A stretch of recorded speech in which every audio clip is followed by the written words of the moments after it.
जय हिंद साथियों, स्वागत है आप सभी का अपने YouTube channel steno with Wasim में। चलिए दोस्तों, डिक्टेशन स्टार्ट करते हैं। 5 सेकंड बाद यह डिक्टेशन आपको 3 बार बोला जाएगा। सबसे पहले 70 की स्पीड से, फिर उसके बाद 80 और अंतिम बार 90 शब्द की गति से डिक्टेशन बोला जाएगा। यदि आप मेरे टेलीग्राम चैनल पर नहीं हैं तो आप मेरे Telegram group steno with Wasim search करके जुड़ सकते हैं। किसी को भी आउटलाइन से रिलेटेड या शॉर्ट हैंड से रिलेटेड कोई भी समस्या है तो आप मेरे कॉन्टैक्ट नंबर व्हाट्सअप या कॉल करके मुझसे जानकारी ले सकते हैं। चलिए स्टार्ट करते हैं। Ready, start.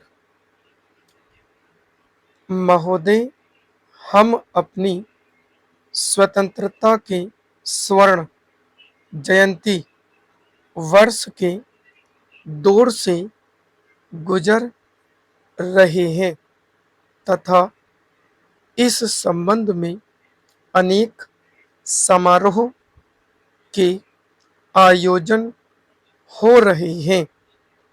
इस वर्ष में हमारी परमाणु परीक्षण जैसी महत्वपूर्ण उपलब्धियां भी रही हैं।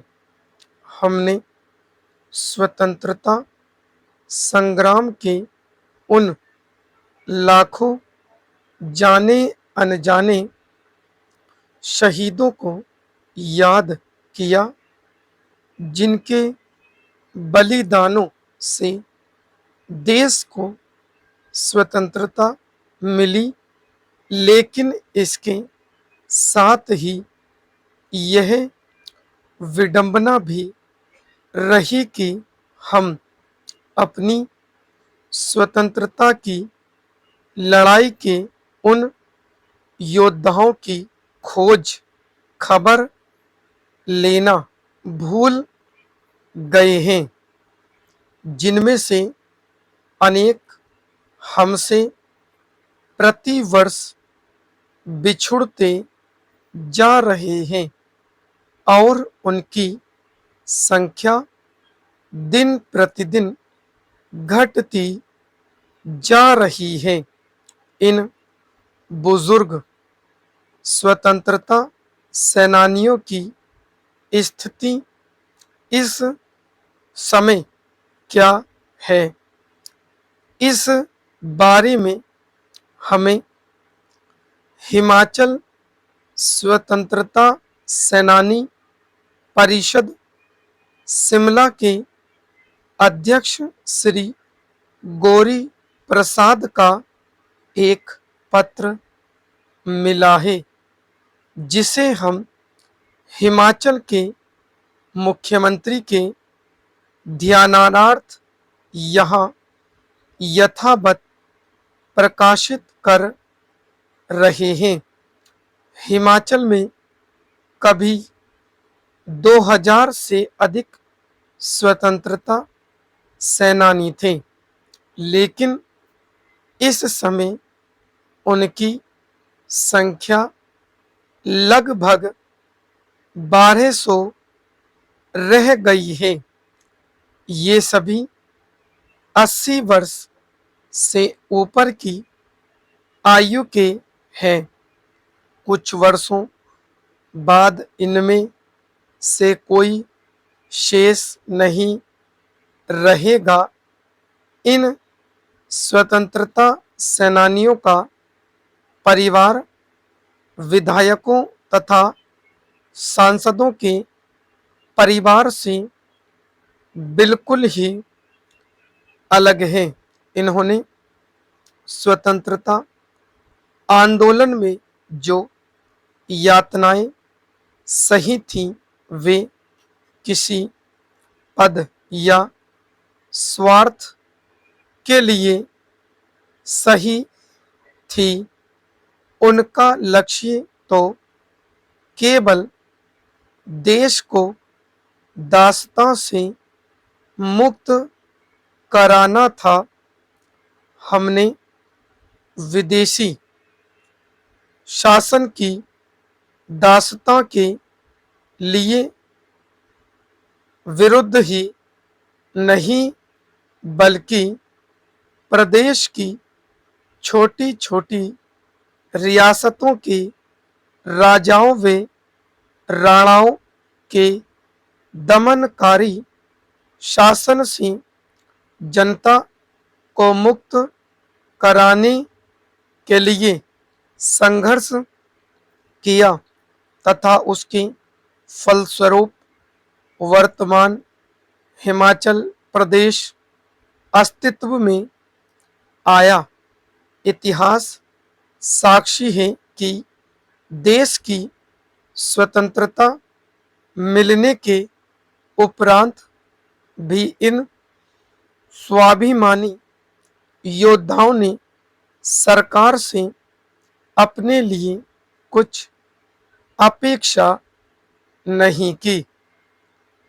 अपना सब कुछ स्वतंत्रता संग्राम में लगा देने वाले इन सेनानियों के जीवन यापन की नाजुक स्थितियों को देखते हुए केंद्र तथा प्रदेश सरकारों ने इन्हें कुछ सुविधाएं तथा सम्मान राशि देने का निर्णय किया, जो विभिन्न राज्यों में अलग अलग हैं। स्टॉप। चलिए दोस्तों, डिक्टेशन स्टार्ट करते हैं। 5 सेकंड बाद स्पीड 80 शब्द प्रति मिनट। Ready, start.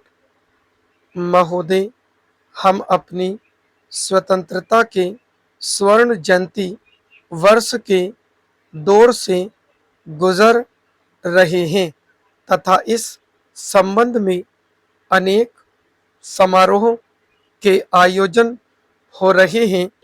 इस वर्ष में हमारी परमाणु परीक्षण जैसी महत्वपूर्ण उपलब्धियां भी रही हैं।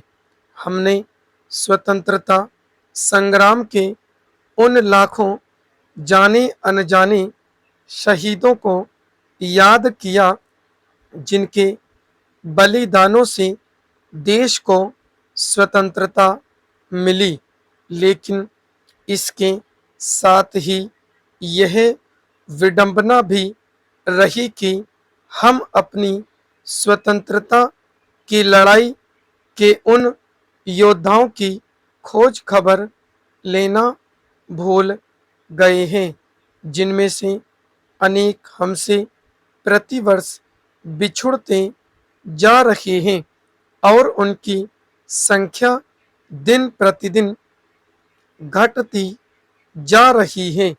इन बुजुर्ग स्वतंत्रता सेनानियों की स्थिति इस समय क्या है, इस बारे में हमें हिमाचल स्वतंत्रता सेनानी परिषद शिमला के अध्यक्ष श्री गौरी प्रसाद का एक पत्र मिला है, जिसे हम हिमाचल के मुख्यमंत्री के ध्यानार्थ यहाँ यथावत प्रकाशित कर रहे हैं। हिमाचल में कभी 2000 से अधिक स्वतंत्रता सेनानी थे, लेकिन इस समय उनकी संख्या लगभग 1200 रह गई है। ये सभी 80 वर्ष से ऊपर की आयु के है। कुछ वर्ष बाद इनमें से कुछ शेष नहीं रहेगा। इन स्वतंत्रता सेनानियों का परिवार विधायकों तथा सांसदों के परिवार से बिल्कुल ही अलग है। इन्होंने स्वतंत्रता आंदोलन में जो यातनाएं सही थीं, वे किसी पद पर या स्वार्थ के लिए नहीं सही थी। उनका लक्ष्य तो केवल देश के दासता से मुक्त कराना था। हमने विदेशी शासन की दासता के विरुद्ध ही नहीं बल्कि प्रदेश की छोटी बड़ी रियासतों के राजाओं व राणाओं के दमनकारी शासन से जनता को मुक्त कराने के लिए संघर्ष किया तथा उसके फलस्वरूप वर्तमान हिमाचल प्रदेश अस्तित्व में आया।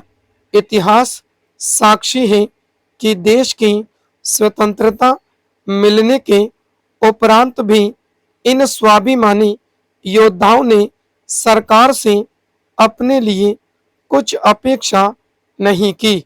अपना सब कुछ स्वतंत्रता संग्राम में लगा देने वाले इन सेनानियों के जीवन यापन की नाजुक स्थितियों को देखते हुए केंद्र तथा प्रदेश सरकारों ने इन्हें कुछ सुविधाएं तथा सम्मान राशि देने का निर्णय किया जो विभिन्न राज्यों में अलग अलग है। दुख की बात तो यह है कि जहां हिमाचल में स्वर्ण जयंती वर्ष में अनेक समारोह किए जा रहे हैं, वहां इस स्वतंत्रता सेनानियों को किंचित भी सम्मान नहीं मिला। पूर्ववर्ती वीरभद्र सिंह सरकार ने इसको राहत पहुंचाने के लिए जो निर्णय लिए थे, आज ठीक उसके विपरीत होता हुआ नजर आ रहा है। स्टॉप। चलिए दोस्तों, डिक्टेशन स्टार्ट करते हैं। 5 सेकंड बाद स्पीड 90 शब्द प्रति मिनट। Ready, start.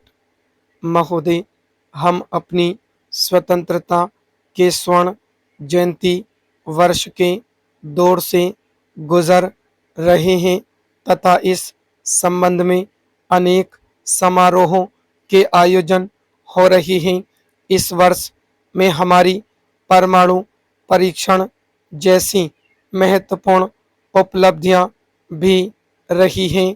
हमने स्वतंत्रता संग्राम के उन लाखों जाने अनजाने शहीदों को याद किया जिनके बलिदानों से देश को स्वतंत्रता मिली, लेकिन इसके साथ ही यह विडंबना भी रही कि हम अपनी स्वतंत्रता की लड़ाई के उन योद्धाओं की खोज खबर लेना भूल गए हैं जिनमें से अनेक हमसे प्रतिवर्ष बिछुड़ते जा रहे हैं और उनकी संख्या दिन प्रतिदिन घटती जा रही है। इन बुजुर्ग स्वतंत्रता सेनानियों की स्थिति इस समय क्या है, इस बारे में हमें हिमाचल स्वतंत्रता सेनानी परिषद शिमला के अध्यक्ष श्री गौरी प्रसाद का एक पत्र मिला है, जिसे हम हिमाचल के मुख्यमंत्री के ध्यानार्थ यहाँ यथावत प्रकाशित कर रहे हैं। हिमाचल में कभी 2000 से अधिक स्वतंत्रता सेनानी थे, लेकिन इस समय उनकी संख्या लगभग 1200 रह गई है। ये सभी 80 वर्ष से ऊपर की आयु के हैं। कुछ वर्षों बाद इनमें से कुछ शेष नहीं रहेगा। इन स्वतंत्रता सेनानियों का परिवार विधायकों तथा सांसदों के परिवारों से बिल्कुल ही अलग है। इन्होंने स्वतंत्रता आंदोलन में जो यातनाएं सही थी, वे किसी पद या स्वार्थ के लिए सही थी। उनका लक्ष्य तो केवल देश को दासता से मुक्त कराना था। हमने विदेशी शासन की दासता के विरुद्ध ही नहीं बल्कि प्रदेश की छोटी बड़ी रियासतों के राजाओं व राणाओं के दमनकारी शासन से जनता को मुक्त कराने के लिए संघर्ष किया तथा उसके फलस्वरूप वर्तमान हिमाचल प्रदेश अस्तित्व में आया। इतिहास साक्षी है कि देश की स्वतंत्रता मिलने के उपरांत भी इन स्वाभिमानी योद्धाओं ने सरकार से अपने लिए कुछ अपेक्षा नहीं की। अपना सब कुछ स्वतंत्रता संग्राम में लगा देने वाले इन सेनानियों के जीवन यापन की नाजुक स्थिति को देखते हुए केंद्र तथा प्रदेश सरकार ने इन्हें कुछ सुविधाएं तथा सम्मान राशि देने का निर्णय किया जो विभिन्न राज्यों में अलग अलग है। दुख की बात तो यह है कि जहां हिमाचल में स्वर्ण जयंती वर्ष में अनेक समारोह किए जा रहे हैं वहां इन स्वतंत्रता सेनानियों को किंचित भी सम्मान नहीं मिला। पूर्ववर्ती वीरभद्र सिंह सरकार ने इनको राहत पहुंचाने के लिए जो निर्णय लिए थे आज ठीक उसके विपरीत होता हुआ नजर आ रहा है। विराम स्टॉप। दोस्तों इसी तरह से आपको डेली 70, 80 और 90 की स्पीड से डिक्टेशन दिया जाएगा। यदि आपकी स्पीड 80 या 90 है तो सबसे पहले 70 की स्पीड से लिखो, यदि वो छूटते हैं तो फिर 80 की स्पीड से लिखो, उसके बाद 90। तो जब एक डिक्टेशन आप 3 बार लिखेंगे तो आपकी स्पीड भी सही हो जाएगी, गलती भी कम आएंगी। जो एक बार शब्द छूटेगा अगली बार आपको पकड़ में आ जाएगा। ठीक है, इसी तरह से आप लोग डेली प्रैक्टिस करते रहिए। Allahabad high court APS PS की वैकेंसी आने वाली है, रिसीव प्रणाली की उसमें शॉर्ट हैंड मांगी जाएगी, तो आप ये इसी लेवल का ही उसमें मैटर दिया जाता है। बस आप लोग डेली प्रैक्टिस करते रहें। आप मेरे Telegram group steno with Wasim search करके जुड़ जाओ और महत्वपूर्ण शब्दों की आउटलाइन भी वहां से आप लोग प्राप्त कर सकते हैं। धन्यवाद दोस्तों।